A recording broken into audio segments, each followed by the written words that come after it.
Good morning students, Assalamualaikum. This is your history class. We are studying chapter number 10, acid bases salts. Today's topic is pH scale. So what is pH? pH क्या होती है? pH is a combination of two words P and H. So students यहाँ पर P जो आपने small लिखना है, ये pH लिखने का तरीका ये होता है, इसलिए यहाँ P को लिख देते हैं. P जो है वो जर्मन ज़बान का वर्ड प्रोटन से लिया गया है.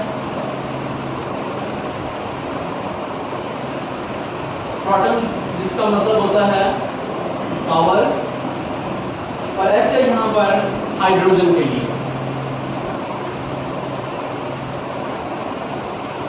और अगर हम इसको डिफाइन करें कि pH होता क्या है, तो it is basically scale to measure the power और concentration of hydrogen ion in any aqueous solution. हम इसको अगर डिफाइन करें तो यूं कह सकते हैं pH is scale used to measure, क्या मेजर करता है? पावर मेजर करता है, जिसे हम कंसंट्रेशन में यूज टू मेजर कंसंट्रेशन. और ये किस चीज की कंसंट्रेशन को मेजर करता है? हाइड्रोजन आयन, जिसे H पॉजिटिव आयन भी कहा जाता है, हाइड्रोजन आयन इन सॉल्यूशन. तो स्टूडेंट ये था pH की डेफिनेशन. pH होती क्या है? pH दो वर्ड से मिलकर बना है, P और S से. P जो है वो प्रोटॉन्स जर्मन ज़बान के वर्ड प्रोटॉन से लिया गया है, जिसका मतलब है पावर. प्रोटॉन से लिया गया है, जिसका मतलब है पावर. और जो हमारे पास H है वो हाइड्रोजन के लिए है. So it is the scale used to measure concentration of positive ion in a solution. अब सवाल ये पैदा होता है कि ये H पॉजिटिव आयन आते कहां से हैं? अब H पॉजिटिव आयन की बात करें तो हम एसिड्स को देखते हैं. किसी भी एसिड की बात कर लें, HCl hydrochloric acid, this is very strong acid. Hydrochloric acid को पानी में डिसॉल्व करें, पानी में आयनाइज कराएं, तो हमारे पास H पॉजिटिव आयन बनते हैं और प्लस Cl नेगेटिव आयन बनते हैं. अब यहाँ पर ये जो H पॉजिटिव आयन बने हैं, ये एसिड को शो करता है, और यही एक्चुअली होता है हमारे पास पावर जो सॉल्यूशन में हम बनाते हैं, इसमें हम बताते हैं कि ये सॉल्यूशन एसिडिक है तो कितना है, और ये कौन डिसाइड करता है? ये हाइड्रोजन आयन की जो कंसंट्रेशन थी वो डिसाइड करती है कि सॉल्यूशन अगर एसिडिक है तो ये कितना एसिडिक सॉल्यूशन है. इसके अलावा अगर बेस की बात कर लें तो बेस के लिए हम जो यूज करते हैं, बेस हम ले लेते हैं NaOH. ये स्ट्रॉन्ग बेस होती है, जैसे पानी में आयनाइज करें तो हमारे पास Na पॉजिटिव आयन बनते हैं और प्लस OH नेगेटिव आयन बनते हैं. तो बेस के लिए हमारे पास होते हैं OH नेगेटिव आयन बनते हैं, और जिसमें आप OH नेगेटिव आयन की कंसंट्रेशन हाइड्रोक्साइड आयंस कहते हैं, और एसिड्स के लिए हम हाइड्रोजन पॉजिटिव आयन की कंसंट्रेशन चेक करते हैं. अब हम देखते हैं pH स्केल की वैल्यूज क्या होती हैं, pH स्केल वैल्यूज को कैसे यूज किया जाता है. pH स्केल की वैल्यू जो होती है वो वैल्यू होती है हमारे पास 0 to 14. 0 to 14. अब जो 0 वाले होंगे वो हमारे पास स्ट्रॉन्गली एसिड्स, और जो 14 वाले होंगे वो हमारे पास स्ट्रॉन्गली बेसिस कहलाएंगे. अब इनको हम डिवाइड कर रहे हैं स्केल को. अगर स्केल आपके पास आता है 0 to 7, अब 0 to 7 आता है तो हमारे पास एसिडिक स्केल कहलाएगा, और अगर स्केल आता है 7 to 14 तो वो हमारे पास कहलाएगा बेसिक स्केल.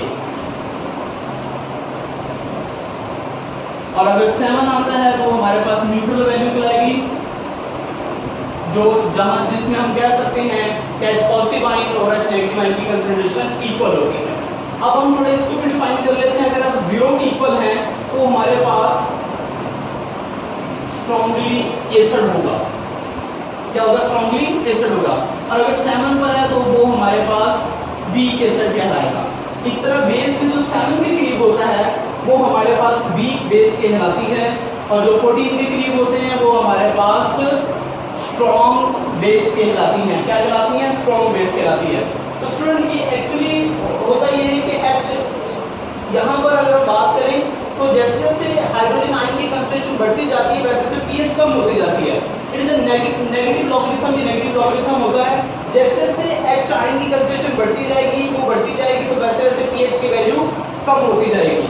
और ये हमारे पास होता है उसी तरह वीक बेस के लिए भी होता है, जैसे जैसे OH आयन की कंसंट्रेशन बढ़ती जाएगी स्ट्रॉन्गेस्ट होता जाएगा, जैसे OH की कंसंट्रेशन कम होती जाएगी वो हमारे पास होगा वो वीक बेस बनती जाएगी।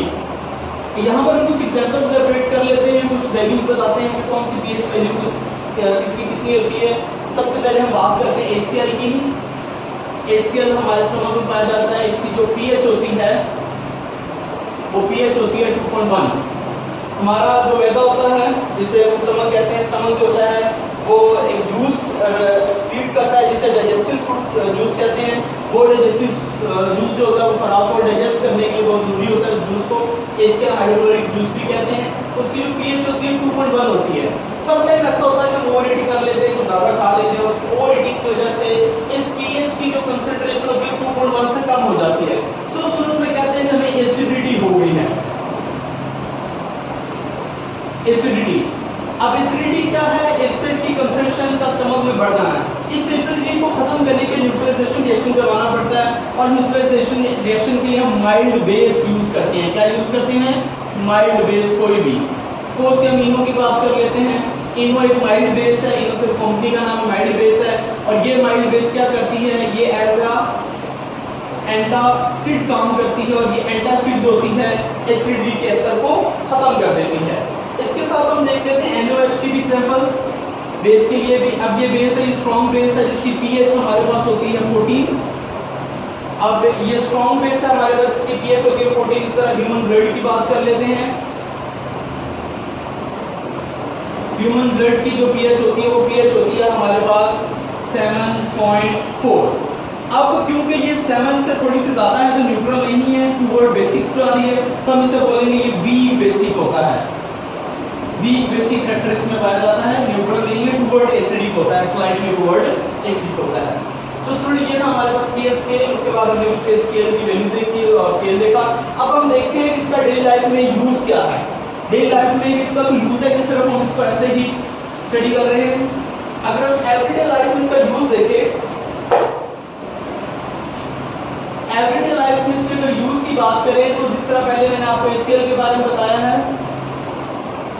इसकी pH 2.1 ये फूड को डाइजेस्ट करने के लिए यूज होता है। अगर ये इसकी कंसंट्रेशन कम या ज़्यादा हो जाती है तो हमें जो स्टमक प्रॉब्लम हो जाती है।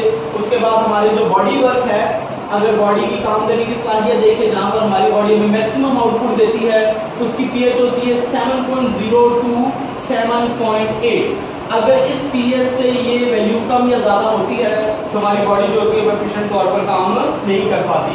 इसी तरह हमारी बॉडी का जो ब्लड वैल्यू भी मैंने आपको बताई थी, ब्लड की जो pH होती है वो pH होती है 7.4। और इसी तरह हम यूज करते हैं सॉइल के लिए भी। और अक्सर ऐसा होता है कि साइंटिस्ट जो होते हैं, सॉरी फार्मर्स जो होते हैं, वो इस बात का ख्याल रखते हैं कि उनकी जो जमीन है वो मैक्सिमम आउटपुट दे, और इस मैक्सिमम आउटपुट देने के लिए जमीन की जो सॉइल है उसका जो pH है वो बैलेंस होना बहुत ज़्यादा जरूरी होता है। अगर ये pH उसकी बैलेंस नहीं है तो आपको रिक्वायर्ड प्रोडक्ट नहीं मिलती, तो उसके लिए भी बहुत ज़्यादा जरूरत है। इसके अलावा बहुत सबसे ज़्यादा जरूरी होती है एसिड रेन के लिए। ऐसी रेन जिसकी pH ग्रेटर देन 5.6 होती है, उस रेन को एसिडिक रेन कहा जाता है। एक्चुअली एसिडिक रेन बनती कैसे? समर्स के बाद जब फर्स्ट टाइम रेन्स होती हैं तो रेन्स होने से पहले एनवेलप ऑफ गैसेस जो होता है वो क्लाउड्स के नीचे बन जाता है। वो एनवेलप ऑफ गैसेस होता है नाइट्रोजन ऑक्साइड्स का और सल्फर ऑक्साइड का। जब नाइट्रोजन ऑक्साइड और सल्फर ऑक्साइड इसके ऊपर गिरते हैं तो नाइट्रोजन ऑक्साइड मिलकर नाइट्रिक एसिड बनाते हैं और सल्फर के जो ऑक्साइड है वो ट्राइऑक्साइड में कन्वर्ट होते हैं और उसके बाद फिर सल्फ्यूरिक एसिड बनाते हैं, which is known as acid rain, जिसे एसिड रेन कहा जाता है। उसके बाद है हमारे पास टूथ डिके। अगर टूथ डिके की बात करें तो अक्सर हम जब फूड वगैरह यूज करते हैं, खुराक वगैरह खाते हैं, खाना खाते हैं, तो बहुत से जर्म्स और बैक्टीरिया हमारे दांतों के साथ लग जाते हैं। फॉर एग्जांपल शुगर्स की बात करें, वो शुगर्स मिलकर फिर एसिड्स बनाती हैं। अब वो एसिड्स होता है हमारे नेवल कोड जो जिसे हम कहते हैं hard shell of the teeth. अब hard shell of the teeth को खराब करके इससे टूथ डिके हो जाता है। उसको खत्म करने के लिए फिर हमें क्या करना पड़ता है? अब इस क्योंकि एसिडिक हो गया है वो मटेरियल, तो उसको को खत्म करने के लिए माइल्ड पेस्ट यूज करने पड़ते हैं, माइल्ड अल्कलाइन पेस्ट, अल्कलाइन भी कह सकते हैं, बेसिक भी कह सकते हैं, ऐसे पेस्ट यूज करने पड़ते हैं तो थोड़े से बेसिक हो ताकि उसके असर को जो है वो कम किया जा सके। अब उसके बाद आ जाता है कि इसको डिटेक्ट कैसे करते हैं, आइडेंटिफाई कैसे करते हैं, हमें कैसे पता चलता है कि ये सॉल्यूशन एसिडिक है या बेसिक है। आइडेंटिफाई करने के लिए हम इसके लिए एक स्केल यूज करते हैं, आइडेंटिफाई करने के लिए स्केल यूज किया जाता है, बोला जाता है यूनिवर्सल स्केल, यूनिवर्सल स्केल। अब यूनिवर्सल स्केल क्या होता है, यूनिवर्सल स्केल या यूनिवर्सल इंडिकेटर भी इसे कह सकते हैं। अब यूनिवर्सल इंडिकेटर हमें क्या इंडिकेट करता है, यूनिवर्सल इंडिकेटर हमें बताता है कि सॉल्यूशन एसिडिक है या बेसिक है।